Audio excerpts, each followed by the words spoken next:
Hi hello friends, welcome to my channel Anantapur వంటలు. అనంతపూర్ వంటల్లో ఇవాళ రెసిపీ అయితే రొయ్యల కూర అండి.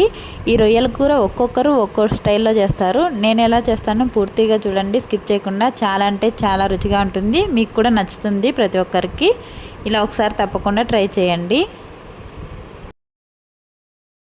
నేను ఇక్కడ 1/2 కేజీ దాకా రొయ్యలు తీసుకున్నాను. ఇప్పుడు ఇందులోకి అయితే పసుపు, ఉప్పు, నిమ్మరసం వేసుకొని బాగా శుభ్రంగా కడుక్కోండి, నీచు వాసన రాకుండా ఉంటాయి.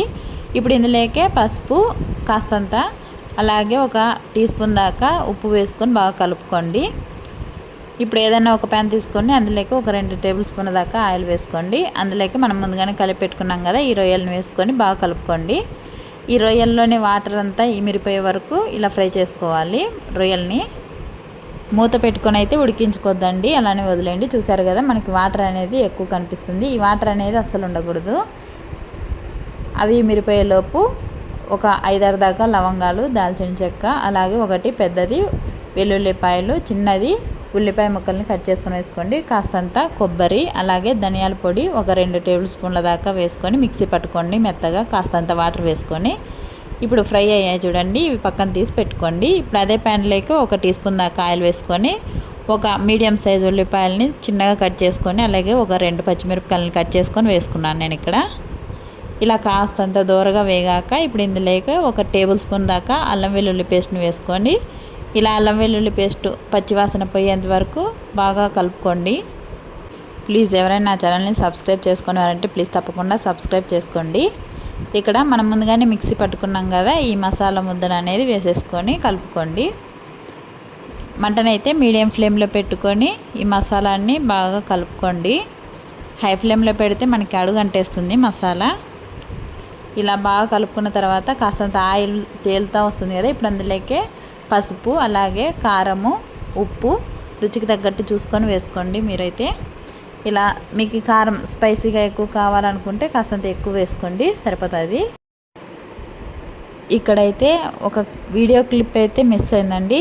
కాస్తంత 1 నిమ్మకాయ సైజ్ అంతా చింతపండుని అయితే నానబెట్టుకొని గుజ్జు వేసుకోండి, సరిపోతుంది. ఒకవేళ మీకు ఇష్టం లేదంటే స్కిప్ చేయండి, కానీ ఈ చింతపండు గుజ్జు వేసుకుంటే చాలా బాగుంటుంది. ఇక్కడ ఆ క్లిప్ అనేది మిస్ అయింది. ఇప్పుడు 1.5 కప్పు దాకా వాటర్ వేసుకుంటున్నాను. ఇలా వాటర్ వేసుకొని మూత పెట్టుకొని 5 నిమిషాలు ఉడికించుకోండి ఈ గ్రేవీని. ఇలా ఒకసారి మీరు కూడా తప్పకుండా ట్రై చేయండి, మీకు కూడా నచ్చుతుందండి. చాలా అంటే చాలా బాగుంటుంది, నేను చెప్పడం కాదు మీరే అంటారు. ఒకసారి మీరు ట్రై చేయండి. అలాగే మనం ముందుగానే ఉడికించుకున్నాం కదా, ఈ రొయ్యల్ని వేసుకొని ఒకసారి కలుపుకోండి. అలాగే కాస్తంత 10 నిమిషాల పాటు మూత పెట్టుకొని అయితే ఉడికించుకోండి. మంటనైతే మీడియం ఫ్లేమ్లో పెట్టుకొని ఉడికించుకోండి. ఇప్పుడు 10 నిమిషాల తర్వాత చూసారు కదా, మనకి ఆయిల్ అనేది తేలుతూ వస్తుంది. ఇప్పుడు ఇలా ఒకసారి కలుపుకోవడమే.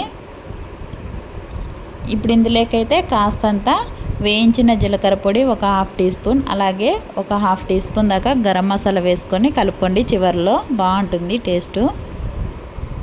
మీలో ఎంతమందికి రొయ్యల కూర అంటే ఇష్టమో కింద కామెంట్ చేసి చెప్పండి ప్రతి ఒక్కరు. ఇప్పుడు ఒక ముక్కను తీసుకొని ఇలా చెక్ చేసుకోండి. మనకి చూసారు కదా, చాలా పర్ఫెక్ట్గా ఈ రొయ్యలు అనేది బాగా ఉడికాయండి. ఇప్పుడు స్టవ్ ఆఫ్ చేసుకోవడమే. ఇలా చేసి చూడండి ఒకసారి, మీకు ఖచ్చితంగా నచ్చుతుంది. రెసిపీ నచ్చినట్లయితే ప్లీజ్ తప్పకుండా ప్రతి ఒక్కరూ లైక్ చేయండి, షేర్ చేయండి, సబ్స్క్రైబ్ చేసుకోవడం మాత్రం మర్చిపోవద్దు ప్లీజ్.